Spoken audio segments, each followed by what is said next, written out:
الناس كلها حرفيا زعلانه من اللي عمله الاهلي امبارح في الاستاد، او جمهور الاهلي اللي حصل منهم في ماتش سموحه امبارح، الا العبد لله. اكتر واحد مبسوط لان منهم جدا، وبشكرهم واحد واحد لان هم عرفوني ان انا صح.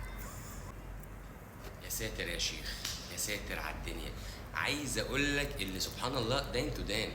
فرحت وكنت بتطلع تروش علينا وبتعمل لنا حوارات تضايقنا ونيني ونيني، واول ما امام عاشور راح الاهلي عايز تجيب له تيشيرت وعليه اول بطوله مع اول ماتش. سبحان الله في كل مره عملت ايه؟ رقم ثلاثة. يعني انت عندهم دلوقتي رقم ثلاثة، هم اصلا من ساعه ما انت رحت هم مش شايفينك، والله العظيم ما كانوا شايفينك.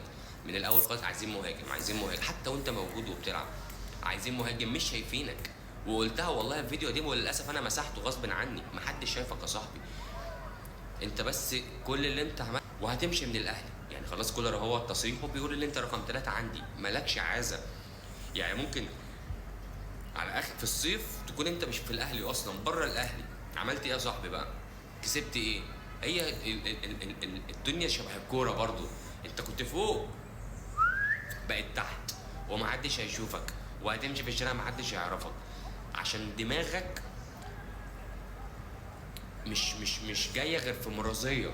انا عايز ارازي جمهور الزمالك، مع ان جمهور الزمالك ما عملكش حاجه، جمهور الزمالك كان بيحبك، بس مرتضى منصور كان زملكاوي وهو اللي باين، فانا ارازيه وارازي الجمهور وارازي الدنيا ونيني وبتاع والشغلانه دي. ودينا مش هنشوفك يا صاحبي. احلى مسا عليك.